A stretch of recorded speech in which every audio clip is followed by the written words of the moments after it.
প্রক্রিয়ায় ফিরে যাবে, দেশের আইন শৃঙ্খলা পরিস্থিতি তত উন্নতি হবে বলেই আমাদের বিশ্বাস। তবে সরকারের তরফ থেকে নির্বাচন কেন্দ্রিক কোনো উদ্যোগ না থাকায় আমরা হতাশা প্রকাশ করছি। একই সাথে আওয়ামী লীগের সন্ত্রাসীদের বিরুদ্ধে সরকারের কুসুম কুসুম অবস্থান নিয়েও আমরা গভীর উদ্বেগ প্রকাশ করছি। যারা গ্রেপ্তার হয়েছিল তারা কতজন এবং কিভাবে জামিন পেয়ে বেরিয়ে গেছে আমরা সেটাও পরিষ্কার জানতে চাই। বন্ধুগণ, আমরা রাজনৈতিকভাবে এই সরকারকে সহযোগিতা অব্যাহত রেখেছি এবং আমরা আশা করব সরকার আমাদের উদ্বেগের বিষয়গুলো গুরুত্বের সাথে বিবেচনায় নেবে। গত বছর জুলাই মাসে যে ঐক্য আমরা দেখেছিলাম, সরকারের কিছু ব্যক্তির কারণে সে ঐক্য যাতে আর ফাটল না ধরে আমরা সে ব্যাপারে সরকারকে সতর্ক করছি। আশা করছি মাননীয় প্রধান উপদেষ্টার প্রতিশ্রুতি আগামী রমজান শুরুর আগে জাতীয় নির্বাচনের তারিখ ঘোষিত হবে। একই সাথে সর্বশেষে শক্ত নিন্দা জানাচ্ছি যে শহীদ আবু সাইদ দিবস যেদিন আমাদের পালন করবার কথা, সেই দিন আমাদের গণমাধ্যমে এবং জাতির কাছে সবচেয়ে প্রশ্নবিদ্ধ হয়েছে গোপালগঞ্জে এই ধরনের সন্ত্রাসমূলক কর্মকাণ্ড। আপনাদের সকলকে অসংখ্য ধন্যবাদ। যদি কোনো প্রশ্ন থাকে নাম পরিচয় দিয়ে প্রশ্ন করতে পারেন। আমি মাইক্রোফোনটা দেওয়ার জন্য আমার মিডিয়া যুক্ত অনুরোধ করছি। কারো কোনো প্রশ্ন থাকলে নাম পরিচয় দিয়ে করতে পারেন।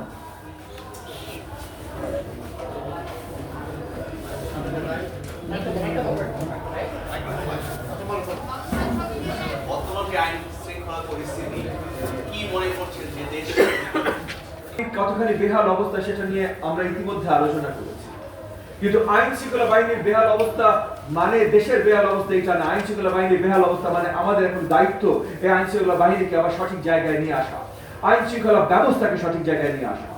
এবং আমরা আজকের আলোচনায় রেখেছি যে সরকার কি কি করলে, কি কি কর্মসূচি নিলে আইন শৃঙ্খলা আবার সঠিক জায়গায় ফিরে আসতে পারে। কমিউনিটি পুলিশিং থেকে শুরু করে আওয়ামী দোষর হিসেবে চিহ্নিত যে পুলিশের কর্মকর্তারা ছিলেন তাদেরকে অব্যাহতি দেয়া, দরকার হলে প্রশ্নবিদ্ধ ছিল না এমন কর্মকর্তাদের আবার ফিরে করে কমিউনিটি পুলিশিং এবং আইন শৃঙ্খলা বাহিনীর সাথে সম্পৃক্ত করা, এই কয়েকটা জিনিস ইমিডিয়েটলি যদি করা যেতে পারে তাহলে আইন শৃঙ্খলা ব্যবস্থা আমরা আরো কন্ট্রোলে আনতে সক্ষম হবো ইনশাআল্লাহ। জরুরি, কারণ আমরা একটু ঐক্যমতের জায়গায় এসেছি। সবাই যেই জায়গাটায় ঐক্যমত হবে সেটাই জুলাই সনদ। কিন্তু এটার বাইরে যে যদি কোনো একটা রাজনৈতিক দল বা রাজনৈতিক গোষ্ঠী বলতে চেষ্টা করে যে তারা এককভাবে জুলাই সনদ দেবেন, তাহলে এটা অত্যন্ত নিন্দাজনক হবে। কারণ জুলাইয়ের জিনিসটাই ছিল, গণঅভ্যুত্থানের জিনিসটাই ছিল আমাদের সবার ঐক্য। তো যেই জায়গায় ঐক্য সেটাই জুলাই সনদ, এর বাইরে জুলাই সনদ নিয়ে আলোচনা হওয়া উচিত না। বাকি আপনি সোহাগ হত্যাকাণ্ডের কথা বললেন, সোহাগ হত্যাকাণ্ড অত্যন্ত মর্মান্তিক ছিল, পুরো দেশ কেঁপে উঠেছিল এই হত্যাকাণ্ড দেখে। এটার সাথে চাঁদাবাজি বা অনেক কিছু জড়িত থাকতে পারে, কিন্তু এটার দায় আইন শৃঙ্খলা বাহিনীকে নিতে হবে। আইন শৃঙ্খলা বাহিনী সেই দিনও সোহাগ হত্যাকাণ্ডের সময় আমরা গণমাধ্যম আপনাদের কাছ থেকে জানতে পেরেছি যে কয়েকশো গজের ভিতরে আইন শৃঙ্খলা বাহিনীর অবস্থান ছিল, কিন্তু কোনো মুভমেন্ট আমরা দেখিনি। এবং সব জায়গায় কিন্তু তাই দেখছি। গতকাল গোপালগঞ্জের ঘটনাতেও পরিষ্কার ছিল, এবং গতকাল গোপালগঞ্জের ঘটনাগুলো হালকা ভাবে নিলে চলবে না। 4 থেকে 12 জনের প্রাণহানি হয়েছে, এটা হালকা না।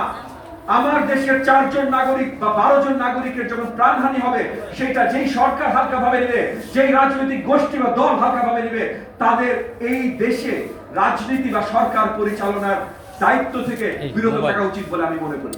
প্রয়োজন ছিল যখন এনসিপি দলটি তারা মার্চ টু গোপালগঞ্জ একটা সোশ্যাল মিডিয়াতে আলোচনা শুরু করেছে, তখন থেকে কিন্তু উত্তেজনা শুরু হয়েছে গোপালগঞ্জে। এবং আমরা ঢাকা থেকেও বা পুরো দেশ থেকে আমরা জানতে পেরেছি যে গোপালগঞ্জে একটা আলোচনা ছড়াছড়ি হয়ে গেছিল যে ধানমন্ডি 32 নম্বর যেভাবে ঘুরিয়ে দিয়েছে, সেভাবে এনসিপির মিছিল হয়তো চেষ্টা করবে শেখ মুজিবের সমাধিস্থান সেটাও ঘুরিয়ে দিতে। তো এখন গোপালগঞ্জে এই ধরনের রিউমার, এই ধরনের আলোচনা অলরেডি তৈরি হয়েছে। সত্যি মিথ্যা এটা গুরুত্বপূর্ণ না, গুরুত্বপূর্ণ হলো এই আলোচনাগুলো তৈরি হয়ে গেছে।